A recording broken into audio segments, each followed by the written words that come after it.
Vous préparez vos arguments depuis des semaines parce que vous avez ce besoin de convaincre quelqu'un qui ne va pas trancher comme vous l'imaginez. Il est 22 heures, vous êtes sur votre table de cuisine. Il y a une énorme pochette cartonnée et puis à l'intérieur, des captures d'écran imprimées, des relevés bancaires annotés, des attestations, beaucoup d'attestations. Une liste de dates soulignées au stylo rouge. Vous avez relu 100 fois, 200 fois. Vous avez mémorisé ce que vous alliez dire.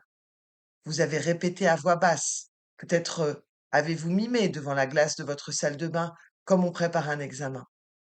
Demain, vous entrerez dans un palais de justice, probablement pour la première fois, parce qu'aucun accord n'a pu être trouvé, parce que votre ex a empêché tout accord possible, et parce qu'il a fallu en arriver là. À un moment de cette matinée, vous vous retrouverez à quelques mètres de votre ex, avec qui vous avez partagé une vie. Peut-être que ce sera la première fois que vous serez dans la même pièce depuis des mois, sans pouvoir vous adresser la parole, chacun entouré de votre avocat, chacun armé de votre dossier. 20 minutes plus tard, vous ressortirez et vous aurez le sentiment très étrange que ce que vous venez de dire, personne ne l'a vraiment entendu. Aujourd'hui, je voulais vous parler de ce moment. Pas pour vous faire un cours de droit, ça n'est pas mon métier, mais pour vous dire quelque chose que personne ne vous dira avec ces mots-là, avec des mots simples.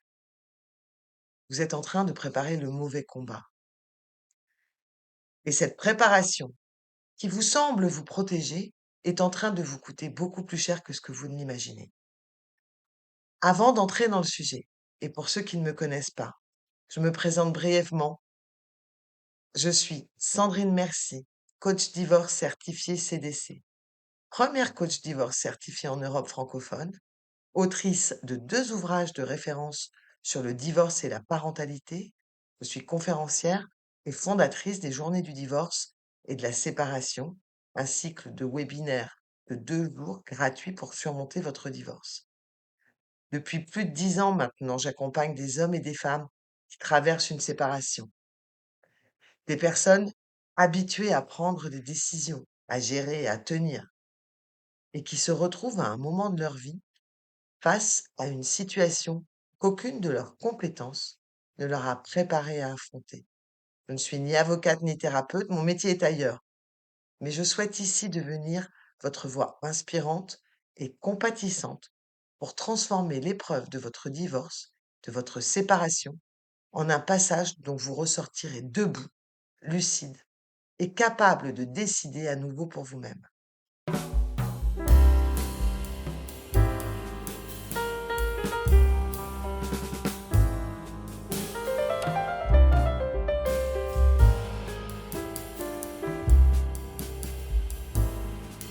Si vous m'écoutez aujourd'hui, c'est que vous portez probablement 3 peurs très précises en ce moment. Pas une seule, 3. Elles ne se manifestent pas toujours en même temps, mais elles sont toutes là en arrière-plan et elles organisent silencieusement vos journées et vos nuits. La première peur, et c'est la plus puissante, c'est la peur de perdre. Elle prend toute la place. Elle organise tout. Vous avez peur de perdre la garde de vos enfants. Vous avez peur de perdre du temps avec eux. Vous avez peur de perdre la maison, de perdre une part de ce qui était à vous deux, mais qui vous ne serez plus reconstitué.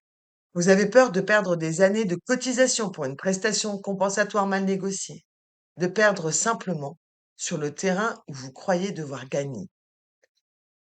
Cette peur, elle ne se montre pas comme une peur.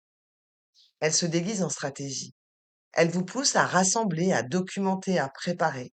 Puis cette peur, elle vous tient debout et elle vous épuise en même temps. Mais sous cette peur de perdre, il y en a une autre, plus profonde, dont on parle rarement d'ailleurs. Vous avez peur de perdre parce qu'au fond, vous attendez quelque chose de cette audience. Vous attendez que la justice vous répare, qu'elle répare ce qui a été cassé en vous, qu'elle vous reconnaisse pour tout ce que vous avez subi, qu'elle dise enfin qui avait raison, qu'elle compense ce que la vie ne vous a pas rendu, qu'elle remette à sa place ce qui a été pris, qu'elle équilibre enfin ce qui ne l'a jamais été. Et c'est là, dans cette attente, que vous portez sans vous l'avouer, que se cache la racine de votre peur. Vous n'avez pas peur de perdre des points juridiques. Vous avez peur que la réparation que vous attendez tant n'arrive pas. Tenez bien cette phrase, parce qu'elle est la clé de tout l'épisode et j'y reviendrai. Vous avez peur que la réparation que vous attendez n'arrive jamais. La deuxième peur, quand on rentre dans un tribunal, c'est la peur de revoir l'autre. Ce n'est pas une peur que vous formulez à voix haute, c'est une peur que vous portez dans le ventre depuis des semaines, depuis que vous avez reçu cette convocation. Cette personne avec qui vous avez vécu, avec qui vous avez peut-être eu des enfants, avec qui vous avez partagé une intimité, vous allez la retrouver dans un lieu public sous le regard de votre avocat, du sien et de nombreux inconnus. Et puis vous ignorez, vous ne savez vraiment pas comment vous allez vous tenir. Vous ne savez pas si vous allez le ou la regarder. Vous ne savez pas ce que vous allez ressentir. Ou vous imaginez ce que vous allez ressentir. La perspective de ce moment précis, parfois, est plus facile à porter que l'audience elle-même. Puis, il y a la troisième peur, celle de l'épreuve, de l'entrée dans un tribunal. Pour la plupart d'entre vous, c'est la première fois. Et ce qui se déclenche en vous est presque irrationnel. Le sentiment d'être convoqué comme si vous aviez commis une faute. Le sentiment de devoir vous justifier. Le sentiment d'être jugé au sens moral du terme et pas au sens juridique. Puis à cela va s'ajouter tout l'imaginaire que nous avons accumulé autour de cette audience. Les films, les séries, les images d'audiences spectaculaires à la télévision ou sur les réseaux sociaux, où la vérité éclate, où une voix tranche, où une décision tombe comme un verdict. Vous portez cet imaginaire en entrant. Et vous portez avec lui une peur que personne ne vous a aidé à nommer. La peur de ne pas être à la hauteur d'une scène que vous avez déjà jouée 1000 fois dans votre tête. Le problème, c'est ce qu'elles vous font faire pendant des mois qui précèdent l'audience. Et c'est de cela que je voudrais vous parler maintenant.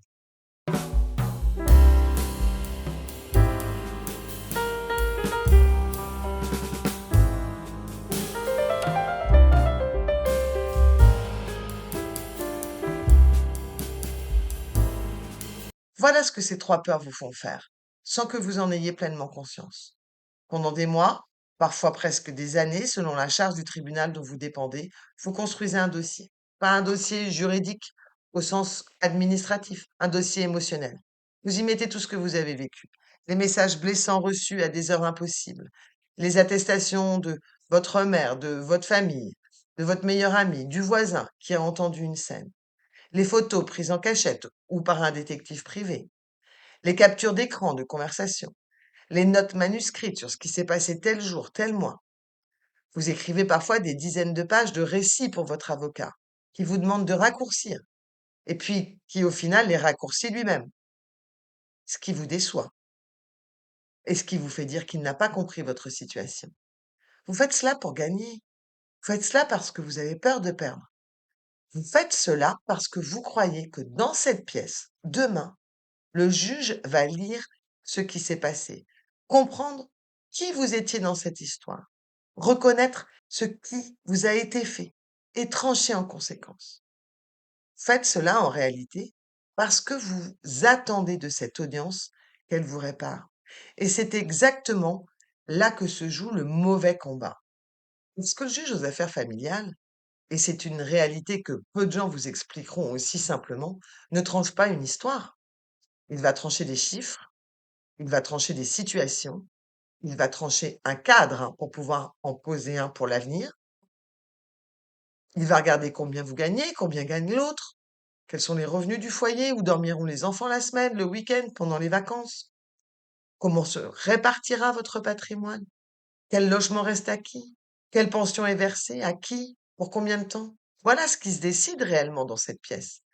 Le juge ne tranche pas qui a aimé en premier, il ne tranche pas qui a cessé d'aimer en premier.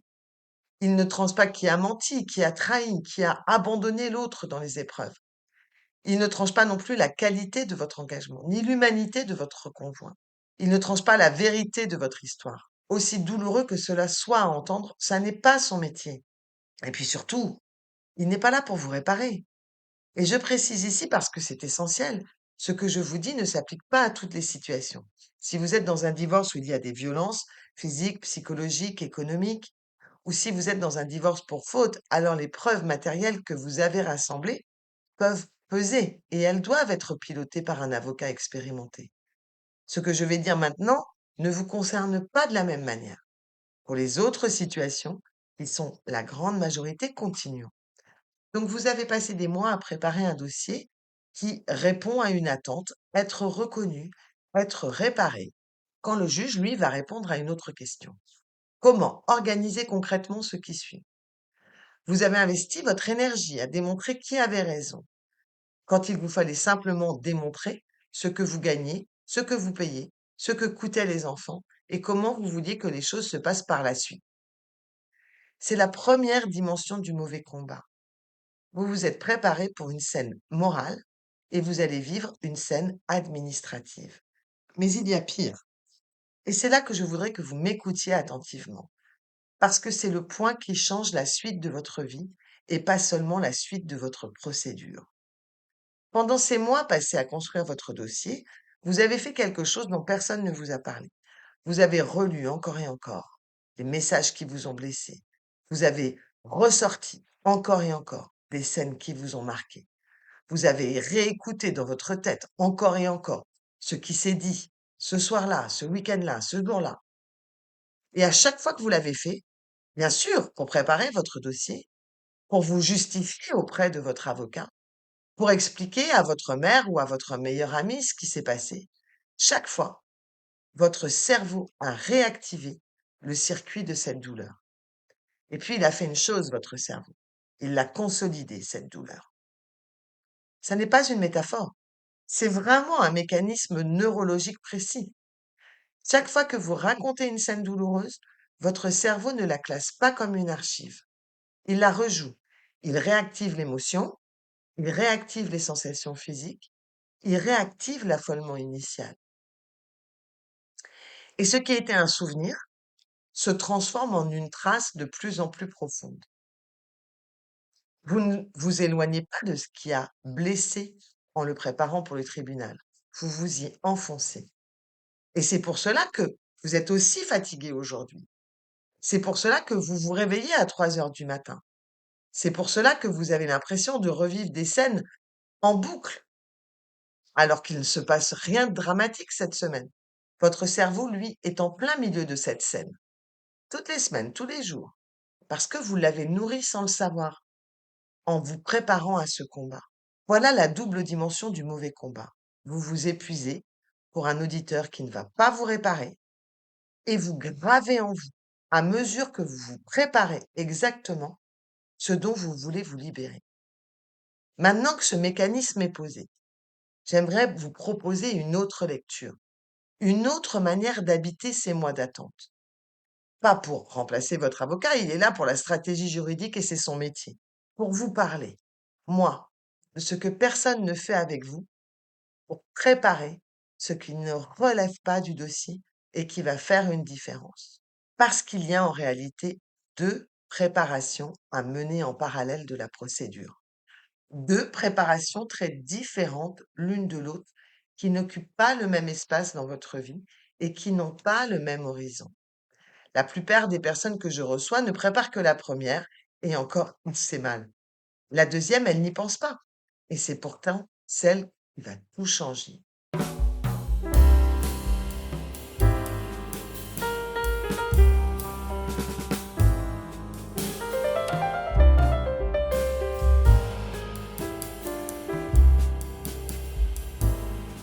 Je ne parle pas ici de la stratégie juridique. C'est le travail de votre avocat. Je parle de vous, de votre corps, de votre voix, de votre regard, de votre capacité à tenir debout dans un couloir et dans une salle d'audience pendant les minutes qui décideront en partie de la suite de votre vie. Ce travail-là, on ne vous l'apprend nulle part. Vous arrivez devant le palais sans l'avoir fait.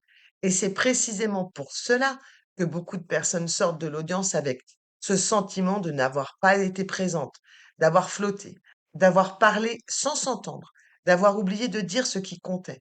Ce n'est pas un manque de préparation juridique, c'est un manque de préparation incarnée. Concrètement, en consultation, c'est exactement ce que nous faisons ensemble. Nous travaillons par visualisation. Nous construisons mentalement la scène dans le détail. Le moment où vous entrerez dans ce tribunal, le moment où vous voyez l'autre, où vous décidez à l'avance, comment vous allez vous tenir, la manière dont vous respirez avant d'entrer, la posture que vous adopterez face au juge, le ton de votre voix si on vous demande quelque chose, ce que vous direz si l'émotion monte, si elle est trop forte, jusqu'à même travailler sur votre manière de vous habiller pour être confortable. La visualisation, ce n'est pas une technique de relaxation. C'est un travail neurologique précis. Quand vous avez visualisé une scène avec suffisamment de détails, votre cerveau la traite en partie comme s'il l'avait déjà vécue.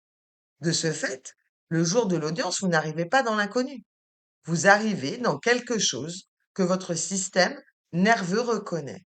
Et cette reconnaissance, à elle seule, change tout.